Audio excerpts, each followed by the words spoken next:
के वीडियो में मैं लुकिज्म सीजन 2 के एपिसोड नंबर 9 को पूरा एक्सप्लेन करूंगा, जिसमें मानवा का चैप्टर नंबर 36 पूरा कवर होगा। तो अगर आपने इससे पहले के एपिसोड्स को नहीं देखा है तो उन वीडियो की लिंक मैंने डिस्क्रिप्शन में दे दी है। तो पिछले चैप्टर में हमने देखा था कि उजिंग के गैंग से निपटने हमारा जैक, वास्को और डेनियल जियान स्टेशन की ओर निकलती है। उसके बाद हम देखते हैं कि ये सब जियान स्टेशन पहुंच भी जाती है, लेकिन अभी उजिंग के गैंग से मीटिंग करने इनके पास काफी ज्यादा समय बचा था, इसलिए ये सब सोचती है कि ये कैफे में जाएगी। हम देखते हैं कि कैफे में हमेशा की तरह हमारे डेनियल की सारी लड़कियां तारीफ करने लगती है। वो सारी लड़कियां बस डेनियल की तरफ देख के उसकी बातें करने लगती है। कुछ लड़कियां तो ये भी कहती है कि वो देखो वो लड़का कितना ज्यादा हैंडसम है, लेकिन इसके ड्रेस से लगता है कि ये इस एरिया का तो बिल्कुल भी नहीं है। तभी हम देखते हैं कि इनके बगल में 3 बदमाश लोंडे भी बैठे होती है, जो डेनियल, वास्को और जैक की तरफ काफी अजीब नजरों से देख रही होती है। लेकिन वास्को को इनके देखने से घंटा भी फर्क नहीं पड़ता, या वास्को तो इनको फुल इग्नोर मारता है। डेनियल भी कुछ ऐसा ही करता है, वो इन सारे बंदों को एकदम नजरअंदाज कर देता है, क्योंकि यह डेनियल को थोड़ा डर भी लग रहा था। लेकिन जो हमारा जैक है वो इन तीनों बंदों के आंखों में आंखें डाल के काफी अजीब नजरों से देख रहा होता है। तभी जैक कहता है, आखिर ये बंदे हमारे सब ऐसी नजरों से क्यों देख रहे हैं, कहीं इन्हें मेरे हाथों से आज मरना तो नहीं। तभी डेनियल अपने मन में सोचने लगता है ये सिचुएशन तो काफी ज्यादा टफ है। फिर जैक इन 3 बंदों से काफी ज्यादा परेशान हो जाता है और वो वास्को से कहता है कि वास्को, क्या हम इन बंदों पे डायरेक्ट अटैक कर दे? तभी वास्को कहता है, चुप हो जाओ, चिल मारो, उन्हें एकदम इग्नोर करना स्टार्ट कर दो, और तो और हम किसी भी एरिया में किसी के भी ऊपर एकदम से अटैक नहीं कर सकते। वास्को कहता है कि क्या तुम मेरे लिए एक और दूध का ग्लास मंगा सकते हो? या वास्को की बात सुन के या जैक अपने मन में एकदम मजाक की आवाज में कहता है, मुझे सबसे पहले शायद तुम्हें ही मारना पड़ेगा। लेकिन जो हमारा डेनियल है वो वास्को की बात सुन के ये सोच रहा था कि ये बात खुद वास्को कह रहा है। ये डेनियल अभी भी अपने मन में सोच रहा था कि इन्हें मीटिंग को काफी ज्यादा समय बचा है, इसलिए ये सब यहाँ कैफे में आ गए। ऊपर से ये एक अनजान एरिया में है, और तो और ये सब अकेले है। फिर हम देखते हैं कि हमारे जैक की नजर कैफे के बाहर में जाती है, जहाँ उसे मिरर में यूई, मीरा और नेम्सू नजर आते हैं। या यूई मीरा से कहती है कि अभी भी जैक का फोन बंद ही आ रहा है। तभी मीरा कहती है, मैं तो यह बुक खरीदने आई थी, लेकिन तुम टेंशन मत लो, मैं तुम्हारी जैक को ढूंढने में जरूर मदद करूंगी। और ये हमारा नेम्सू कह रहा था कि मुझे अभी भी घर जाना है, क्योंकि नेम्सू ने इस एरिया में मार खा ली है।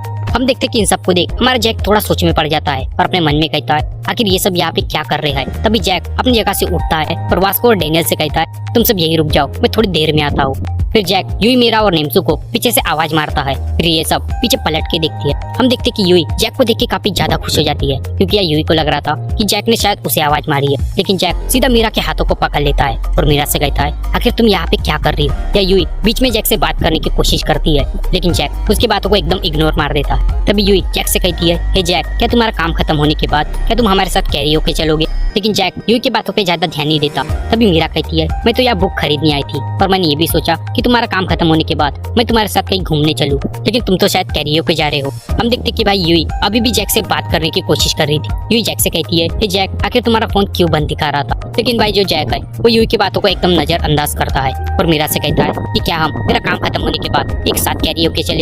इन सब की बात सुन के हमारा नेम्सू कहता है कि क्या मैं भी तुम्हारे साथ कैरियोके चल सकता हूँ? तभी जैक कहता है, क्या तुम तो बिल्कुल भी मत चलना। ये सब यहाँ बातें कर रहे होती है कि तभी पीछे से वही 3 बंदे आती है, जो बंदे हमें कैफे में नजर आए थे। वो बंदे जैक को पहचान लेती है और जैक से कहती है, तो अच्छा तुम यहाँ पे हो, चलो आज देख लेते हैं कि इसमें कितना ज्यादा दम है। उन बंदों में से एक बंदा कहता है, क्या तुम थोड़ा साइड में चल के हमसे बात करोगे? या 3 बंदों को देख के मेरा यूई और नेम्सू काफी ज्यादा डर जाती है। तब भी यूई इन 3 बंदों से पूछती है कि आखिर तुम कौन हो? या मीरा को भी रियलाइज हो जाता है कि या जैक ने कहीं ना कहीं फाइट की है। या जैक इन बंदों को समझाने की कोशिश करता है और कहता है कि मैं वो नहीं हूँ जो तुम समझ रहे हो। फिर हम देखते कि उन 3 बंदों की नजर या यूई और मीरा पे जाती है। वो बंदे मीरा और यूई की खूबसूरती देख के उनके प्यार में पड़ने लगती है। एक बंदा तो ये भी कहता है, जरा इन खूबसूरत लड़कियों को देखो, अगर इन लड़कियों के बारे में हम वुजिन को बताएं तो वुजिन तो काफी ज्यादा खुश हो जाएगा। या ये सब वुजिन की बात कर ही रही होती है, तभी वहाँ एक बंदा आता है जो कहता है, आखिर किसकी पसंद नापसंद की बात हो रही है? और वो बंदा और कोई नहीं, खुद वुजिन होता है। वुजिन वहाँ आता है और कहता है, आखिर तुम ऐसा सोच भी कैसे सकती हो? मेरे पास ऑलरेडी हैरी जैसी एक खूबसूरत गर्लफ्रेंड है और मैं उनके चक्कर में तो बिल्कुल भी नहीं पड़ूंगा। या वुजिन को देख हमारा नेम्सू काफी ज्यादा घबरा जाता है। वो जैक से कहता है, हे जैक, ये वही बंदा है जिसने मेरे सारे पैसे छीने थे। लेकिन भाई जैक वो तो अभी भी मीरा को मना ही रहा था। या जैक का साथ वह यूई भी दे रही थी। या वुजिन की नजर वह जैक पे पड़ती है। वुजिन जैक की ओर आगे बढ़ता है और जैसे ही जैक पीछे पलट के देखता है, वैसे वुजिन जैक के ऊपर काफी जबरदस्त एक मुक्का मारता है, जिस मुक्के से जैक की हालत काफी ज्यादा टाइट हो जाती है। या जैक को कुछ रियलाइज भी नहीं होता कि आखिर उसके साथ क्या हुआ है। हम देखते कि जैक की ऐसी हालत देख या मीरा, यूई और नेम्सू काफी ज्यादा घबरा जाती है। वुजिन यहीं तक नहीं रुकता, वो लगातार जैक को मारते जाता है। और फाइनली वो जैक को धोखे से डिफेट भी कर देता है। फिर हम देखते हैं कि उजिन की नजर नेम्सू पे पड़ती है। ये उजिन समझ जाता है कि इस बंदे को शायद नेम्सू ने ही बुलाया है। उजिन नेम्सू से कहता है तो अच्छा ये तुम्हारा दोस्त है, मतलब तुम उससे बदला लेने इस बंदे को लाए थे। जैक की ऐसी हालत देख मीरा तो रोने लगती है। वो उजिन के ऊपर पत्थर से अटैक करती है, लेकिन उजिन उस अटैक को काफी आराम से डॉज कर लेता है। जब मीरा को देख उजिन अपने मन में सोचने लगता है ये लड़की तो काफी ज्यादा अच्छी है, अगर मेरे साथ आज यह हैरी नहीं होती तो मैं इनके भी मजे ले पाता। या मीरा जैक के पास रोके पुलिस चिल्लाने लगती है और उजिन से कहती है तुम काफी ज्यादा बुरे हो, तुमने उसे बिना मतलब की मारा, रुको मैं अभी पुलिस के पास कंप्लेंट करने जाती हूँ। फिर उजिन यहाँ से जाने लगता है और कहता है अगली बार से तुम मुझे इस एरिया में नजर मत आना। उजिन जाते जाते ये भी कहता है अगर तुमने पुलिस के पास कंप्लेंट करने की कोशिश की तो याद रखना मुझे उस बंदे का नाम, एड्रेस और नंबर सब कुछ पता है। और या उजिन नेम्सू की बात कर रहा था। या जैक की ऐसी हालत देख मीरा और यूई जैक को उठाने की कोशिश करती है। या मीरा तो रोते रोते पुलिस चिल्लाती रहती है और कहती है या कोई चोर है, प्लीज हमें बचाओ। तभी जैक मीरा को पैर पकड़ लेता है और मीरा से कहता है हे मीरा क्या कोई मुझे मारे, तुम्हें ऐसा पसंद है? तभी मीरा रोते हुए कहती है ऐसा मैं क्यों चाहूंगी, मैं ऐसा बिल्कुल भी नहीं चाहती, और तुम सबसे पहले हॉस्पिटल चलो।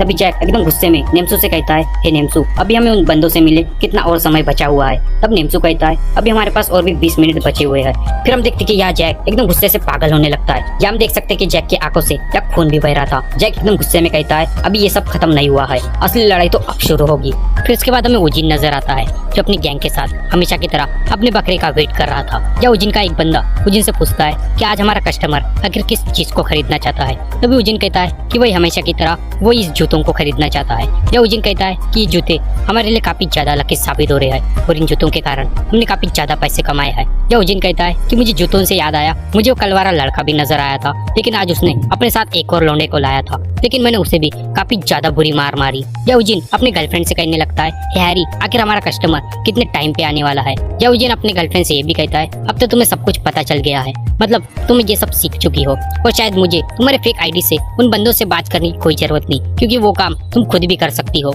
या उजिन अपने गर्लफ्रेंड से बात ही कर रहा था, तभी उजिन को एक आवाज आती है तो अच्छा तुम सिर्फ यहाँ पे हो, और वो आवाज और किसी की नहीं खुद जैक की होती है। या हम देखते कि जैक जिसके आँख के पास से अभी भी खून बह रहा था और वो उजिन से फाइट करने आया था। और या जैक के साथ हमारा वास्को और खुद डैनियल भी था। या जैक को देख के उजिन कहता है वो तुम तो फिर से आ गए। तभी उजिन के गैंग का एक बंदा उजिन से पूछता है क्या तुम इन्हें जानते हो? उजिन कहने लगता है आखिर तुम यहाँ फिर से क्यों लौट आए, और तो और क्या तुमने इन दो बंदों को मुझसे फाइट करने लाया है, और तो और क्या ये दो बंदे भी मुझसे मार खाना चाहते हैं? फिर या उजिन अपने गैंग को बताने लगता है कि ये वही बंदा है जिसकी मैंने कुछ टाइम पहले काफी बुरी पिटाई की थी। या उजिन इन तीनों को देख के फिर से कहता है कि मैं तुम्हारी भी बिल्कुल वैसी ही हालत करूंगा जैसी मैंने कल उस छोटे बच्चे की थी। या उजिन की नजर नेम्सू पे भी पड़ती है और उजिन कहता है वो तो बच्चे तुम यहाँ फिर से लौट आए। ये उजिन की बातें सुन के वास्को को काफी ज्यादा गुस्सा आने लगता है। वो वहाँ उजिन से फाइट करने आगे बढ़ता है, लेकिन तब भी जैक अपने एक हाथ से वास्को को रोक देता है और एकदम गुस्से में कहता है कि अभी मेरी पारी है। और इसी के साथ ये चैप्टर और ये एपिसोड यही एंड हो जाता है। तो ये था लुकिज्म सीजन 2 का एपिसोड नंबर 9। तो अगर आपको वीडियो पसंद आई तो प्लीज वीडियो को लाइक करना, वीडियो को शेयर करना और प्लीज सब्सक्राइब करना मत भूलना। नेक्स्ट वीडियो भी काफी जल्दी लाने की कोशिश करूंगा।